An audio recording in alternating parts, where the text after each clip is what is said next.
నిన్న లోకేష్ చెబుతున్నాడు జగన్మోహన్ రెడ్డి గారి పేరు రాశారా అని అడిగితే జగన్మోహన్ రెడ్డి గారి పేరు ఉందో లేదో మీ త్వరలో తెలుస్తుంది. మీ మామయ్య బాలకృష్ణ గారి డైలాగ్ ఒకటి ఉంటుంది, నాకు నువ్వు ఎదురొచ్చినా నీకే ప్రమాదం, నేను ఎదురొచ్చినా నీకే ప్రమాదం. అలాగే ఆ బుక్లో నువ్వు లోకేష్ నువ్వు జగన్మోహన్ రెడ్డి పేరు రాసినా నీకే ప్రమాదం, లేకపోతే జగన్మోహన్ రెడ్డి గారు ఏదైనా బుక్లో నీ పేరు రాసినా నీకే ప్రమాదం.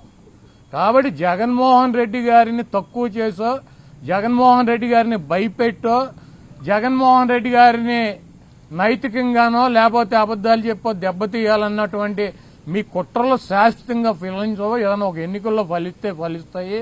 అదేవిధంగా అంబటి రాంబాబు గారు లాంటి స్వచ్ఛమైనటువంటి నికార్స్ అయినటువంటి వైఎస్ఆర్ కాంగ్రెస్ పార్టీకి, జగన్మోహన్ రెడ్డి గారి కుటుంబానికి అండగా ఉన్నటువంటి వ్యక్తుల్ని మీరు ఇబ్బంది పెట్టడం వలన భవిష్యత్తులో దెబ్బకు దెబ్బ మీరు కూడా ఇటువంటి ఇబ్బందులను ఫేస్ చేయాల్సినటువంటి పరిస్థితి తప్పకుండా ఉంటుంది.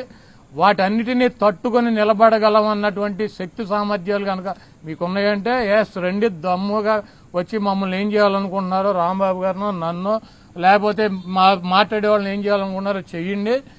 అయితే పక్కగా ఒకటైతే చెబుతున్నాను, జగన్మోహన్ రెడ్డి గారు ఇక్కడ ఉన్నది మీ పిరికి చేష్టలకి మీ ఉడత ఊపులకి బెదిరేటువంటి ప్రసక్తి ఉండదు. 2029లో జగన్మోహన్ రెడ్డి గారు మళ్లీ ముఖ్యమంత్రి అవుతాడు. మేమందరం జగన్మోహన్ రెడ్డి గారికి అండగా ఉంటాం. మీరు ఎన్ని ఇబ్బందులు పెట్టినా, మీరు ఆఖరికి జైల్లో పెట్టినా, మమ్మల్ని ఏం చేసినా కూడా మేమైతే వెనక్కి తగ్గేటువంటి పరిస్థితి లేదు. జగన్మోహన్ రెడ్డి గారు ఇచ్చినటువంటి ప్రతి పిలుపుకి స్పందిస్తాం. ఆయన చెప్పినటువంటి ప్రతి కార్యక్రమానికి మేము ముందుంటాం.